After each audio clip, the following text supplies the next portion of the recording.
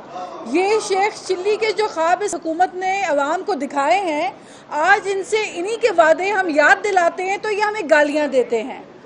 یہ انہیں ہم یاد دلاتے ہیں کہ بی آر ٹی میں کرپشن ہوئی تو یہ ہمیں گالیاں دیتے ہیں. ہم انہیں یہ کہتے ہیں کہ 5 کی روٹی 15 کی ہو گئی تو یہ ہمیں گالیاں دیتے ہیں. ہم ان سے ان کی کارکردگی پوچھتے ہیں تو یہ ہمیں گالیاں دیتے ہیں. ہم ان سے پوچھتے ہیں دواؤں کی قیمتوں میں 400% اضافہ ہوا، کون سے وزیر کو آپ نے برطرف تو کر دیا لیکن ان کو پارٹی کے جنرل سیکرٹری کیوں لگائے، تو یہ ہمیں گالیاں دیتے ہیں.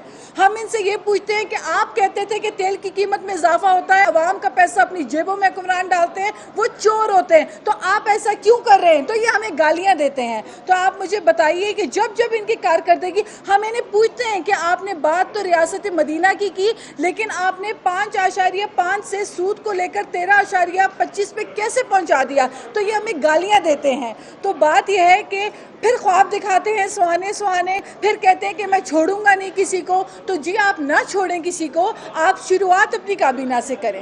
آپ کی کابینہ میں بیٹھے ہوئے جو چینی چور، جو تیل مافیا ہے اس سے پہلے شروع کریں، جو دواؤں پہ لوٹ مار کر کے گئے ان سے پہلے شروع کریں، جو عوام کی جیبوں سے اتنا پیسہ نکال رہے ہیں ان سے پہلے شروعات کریں. ہم تو بھگت رہے ہیں، پیپلز پارٹی نے تو عامروں کو بھی بھگتا ہے، پیپلز پارٹی نے بدترین مخالفت بھگتی ہے. ہم نے جیلیں بھی دیکھی ہیں، ہمارے کارکنوں نے کوڑے بھی کھائے ہیں. اب باری ان کی ہے، ان کو جواب دینا ہوگا.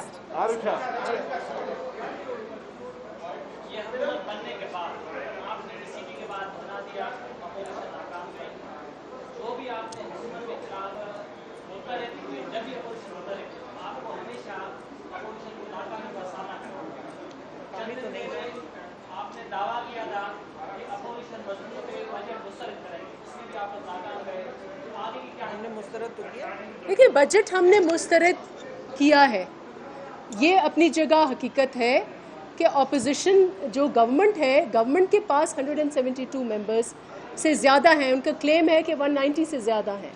تو سوال تو ان پہ بنتا ہے کہ کیا انہوں نے اپنی میجورٹی دکھائی ہے. انہوں نے سمپل میجورٹی بھی نہیں دکھائی ہے. اور جیسے کل جو پریس کانفرنس ہوئی نوید قمر کی، اور کل جو پریس کانفرنس ہوئی اس میں پی ایم ایل این کے بھی لیڈرز تھے، تو انہوں نے یہ کہا کہ ووٹ آف کانفیڈنس کے لیے بھی ان کو 172 کا فگر چاہیے، جس کو پر کرنے میں وہ ناکام ہے. اور اگر آپ نے اس بجٹ میں بحث دیکھی ہو تو جتنی مخالفت ہم نے کی ہے اتنی مخالفت اتنے ان کے بیک بینچ نے کی ہے. اگر بیک بینچ آپ سے ناراض ہو تو آپ کو پھر حکمرانی کرنے کا کوئی رائٹ نہیں ہے. آخری سوال دیا.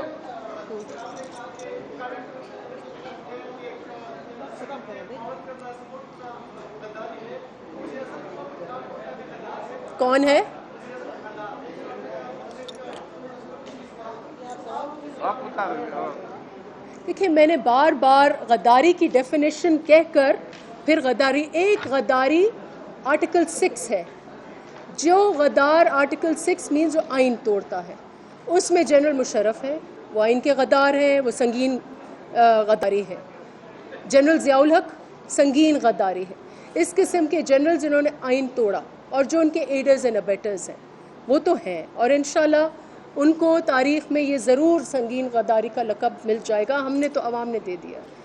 لیکن غداری کا ڈیفینیشن اگر آج آپ پڑھیں کسی بھی کتاب میں لے کر کہ جو ملک کو نقصان پہنچائے، جو ملک سے دشمنی کرے.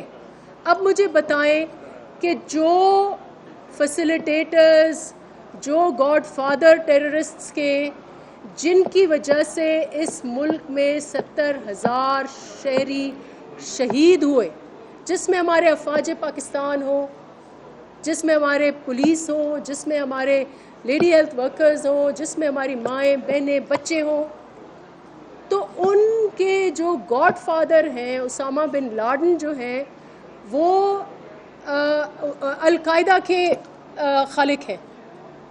اور یہ جو دہشت گردی کی لہر ہوئی اس ملک میں، وہ ان جیسے دہشت گردوں کی وجہ سے ہوئی جنہوں نے فائنانس کی.